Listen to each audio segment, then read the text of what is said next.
meletakkan cinta itu apakah sudah cukup, tapi tanpa meneladani juga, kan tentunya karena Rasul adalah teladan kita, ya kan. Jadi apakah cukup kalau kita mencintai saja tapi tanpa meneladani juga? Ya cinta tadi, cinta dan keteladanan satu paket itu.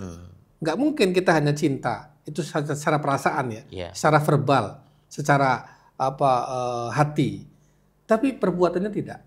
Kan ini keteladanan. Nah, begini. Ketika Allah itu menciptakan semesta ini, kehidupan manusia dan segala turunannya, itu Allah ibaratnya memberikan petunjuk. Nah, petunjuk itu bersama dengan menurunkan para nabi dan rasul. Saya kasih contoh misalnya ketika sebuah pabrik itu memproduksi sebuah produk, pasti ada katalognya. Ya, itu pabrik kamera itu pasti ada buku panduannya. Ya. Buku panduan itu dibuat oleh pabrik supaya orang tahu aturan pakai, supaya benda ini awet. Mobil juga begitu. Jadi kalau benda ini mau awet dan berfungsi dengan baik, fitur-fiturnya, cara perawatannya, ya, maka bacalah buku petunjuk itu. Nah, Allah menciptakan semesta alam ini, diberilah petunjuk. Petunjuknya adalah kitab-kitab dan para nabi dan para rasul. Nah, puncak dari kesempurnaan petunjuk itu ada pada Nabi Muhammad SAW, ada pada Islam. Karena nggak ada lagi nabi setelah itu, nggak ada lagi rasul setelah itu, tidak ada lagi kitab setelah Al-Quran. Ini puncak dari kesempurnaan petunjuk itu. Jadi udah final sudah. Kan begitu, ya. Nah, oleh karena itu kita meneladani saja. Apa yang dikatakan Al-Quran, ya lakukan, kerjakan. Tetapi kan ini butuh contoh. Di mana contohnya? Rasulullah Shallallahu Alaihi Wasallam.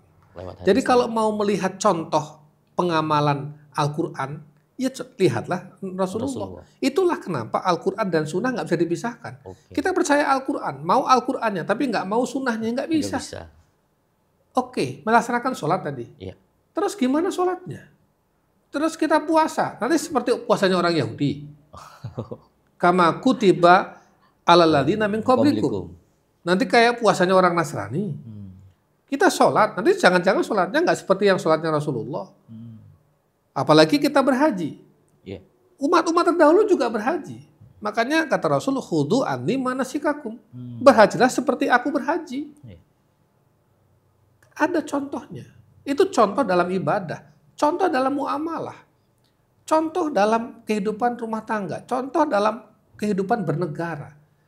Jadi Rasul ini oleh Allah didesain sebagai sebuah sosok manusia yang sempurna dalam keteladanan.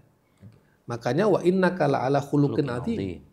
Bahwa sesungguhnya Rasul itu pada puncak akhlak yang puncaknya akhlak. Tidak ada lagi akhlak manusia sepanjang sejarah manusia dari pertama sampai hari kiamat yang melebihi akhlaknya Rasulullah, tidak ada. Laqad kana lakum fi Rasulillahi uswatun hasanah liman kana yarjullaha wal yaumal akhir. Pada diri Rasulullah itu ada teladan uswatun hasanah bagi orang-orang yang mengharapkan hari akhir. Ya kan? Jadi ini. Nah, satu lagi yang saya sampaikan dalam konteks keteladanan ini ada Muhammad dan Rasulullah. Kalau kita sering kali menggunakannya dengan Muhammadur Rasulullah. Kan gitu kan? Padahal ini dua hal yang berbeda. Tapi sama. Dua hal yang berbeda tapi satu kesatuan. Muhammad Rasulullah.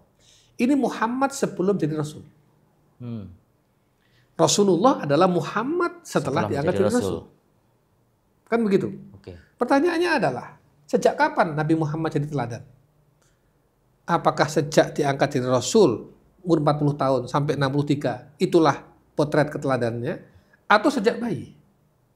Sejak sebelum Rasulullah? Sejak sebelum 40 tahun? Itulah kenapa Muhammad Rasulullah nggak boleh dipisah. Jadi Muhammad ini mewakili sosok Nabi sebelum diangkat Rasul, tetapi dia adalah simbol keteladanan. Sehingga orang Mekah, orang Quraisy itu nggak ada yang pernah mendapati Rasul berbohong, meskipun sekali. Dan mereka tidak pernah mendapati Nabi Muhammad berkhianat, meskipun sekali. Oke. Berkata jorok, kotor, tidak. Melihat sesuatu yang tidak sepatutnya, tidak. Dan itu kesaksian semua orang yang pernah hidup semasa dengan Rasulullah sebelum kenabian. Maka ketika Nabi Muhammad ini mendapat wahyu, Rasulullah di Gua Hira, Iqra bismi rabbikal ladzi khalaq. Orang-orang itu tidak ada yang protes. Tidak ada yang saya nggak terima karena dia pernah berkhianat. Saya nggak terima karena dia pernah berbohong. Saya nggak terima Rasul macam apa ini karena dia pernah berkata kotor. Telah melakukan tercela. Telah melakukan, apalagi tercela. Jadi Rasul itu maksum dari lahirnya sampai terus wafatnya. Jadi keteladanan Rasul itu bukan keteladanan ketika 40 ke atas. Bukan setelah diangkat Sekarang jadi kalau Rasul orang saja. mau tahu bagaimana kehidupan Rasul ketika remaja, siapa potretnya? Ya Rasulullah Muhammad. Oke, betul. Kan begitu. Karena kalau udah 40, kalau Rasul hanya teladan itu hanya 40 sampai 63 ketika risalah itu, terus kita yang umurnya di bawah 40 mau mencontoh siapa? Betul. Itu kan? Iya. Maka Muhammadun Rasul. Rasulullah. Satu paket. Dua hal yang berbeda. Dua hal yang tapi berbeda. Satu. Saya kasih contoh misalnya begini. Ini sebuah kisah. Iya. Pada masa anak-anak biasa, ya usia-usia mungkin 10-an tahun lah. Kan biasa anak-anak itu main-main bersama. Iya. Nah di Arab itu mereka mainnya ya batu. Kalau kita dulu kelereng Iya. atau mainan tanah gitu kan. Main batu. Angkat-angkat batu dari tempat sana ke tempat sana. Nah mereka itu anak-anak seusia Rasul pada waktu anak-anak itu pada buka baju. Pada buka baju terus bajunya disampirkan di sini, di pundak, terus untuk ngangkat batu supaya batunya nggak kena langsung ke kulit kan. Kan Mas Nabi Muhammad biasanya ikut-ikutan buka baju dong. Iya. Oh, semuanya buka baju semua. Tapi begitu Nabi Muhammad mau buka baju, ada bisikan ke dalam telinganya beliau. Auratuka ya Muhammad. Auratuka ya Muhammad. Masya Allah. Maka nggak jadi dibuka. Begitu pula ketika peristiwa pengambilan air Zam-Zam itu oleh pamannya Abu Thalib itu kan.